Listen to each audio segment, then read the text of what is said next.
Does the dog have runny stools? Does the dog itch constantly? Does the dog have signs of discomfort whenever the dog eats? Are these symptoms you might recognize?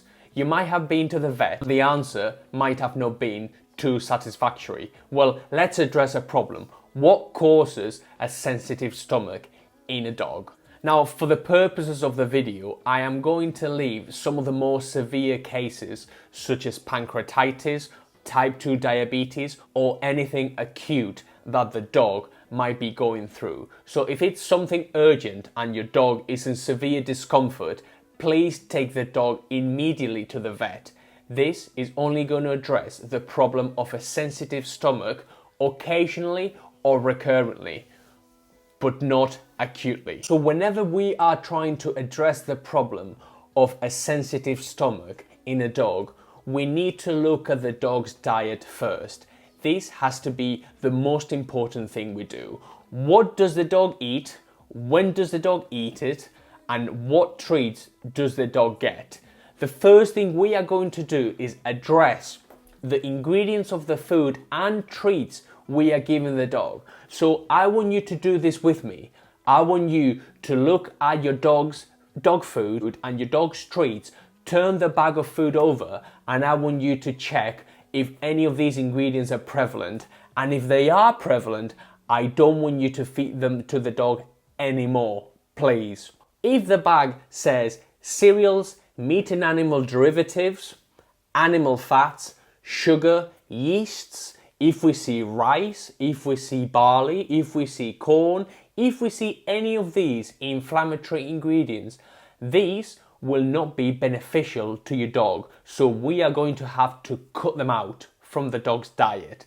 That's going to be the first step. The second step is going to be to address the problem with something called the elimination diet. So we are going to eliminate every single protein source apart from one that we are going to pick together, and that's going to be our starting point. So we are going to choose a single protein food and we are going to limit the amount of high glycemic carbohydrates we feed the dog. So what meats are easier or more gentle on the stomach? Well, ask yourself, if you have a poorly tummy, what do you eat? Do you eat lamb? Do you eat beef? Or you might eat a bit of fish. Well, lamb and red meat, something like deer or game meats, they tend to be very rich and harder to digest than something like chicken, turkey, or salmon or fish.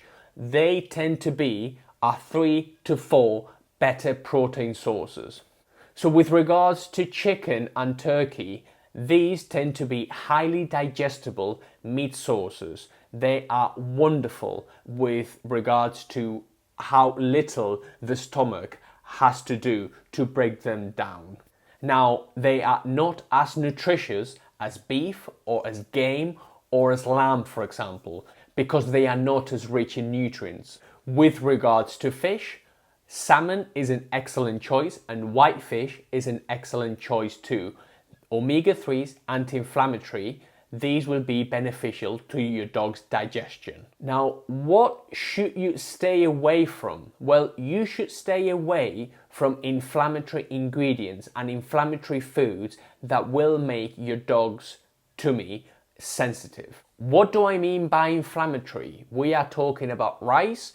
Even if the vet recommends rice, dogs have a very hard time digesting carbohydrates because they secrete very limited amylase to the pancreas and kidneys. So please do not give the dog any rice, no wheat, no barley, no soy, and no inflammatory ingredients.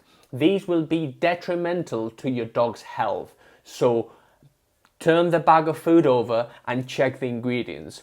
What do we want to go for? Again, something that is going to be gentle on the stomach and that's going to be broken down in an easy manner. The dog's diet has to be complete. This means that offal, liver and bone need to be present. Do not just feed the dog chicken forever or turkey forever. If you feed just one single protein and nothing else, you will not be feeding the dog their complete diet. They have to be fed a diet which is species appropriate.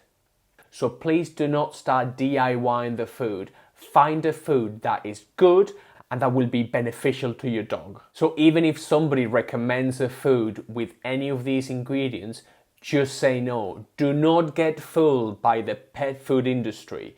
Manufacturers will go to great lengths to tell you their food is tailored to a sensitive stomach, but nothing could be further from the truth.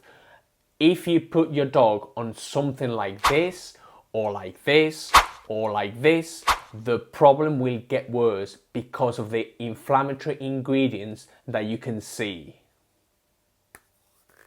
Now, if you are a bit lost, you can click on the link in the description and you can search good foods that will be actually good for your dog. You only have to click in the link down in the description.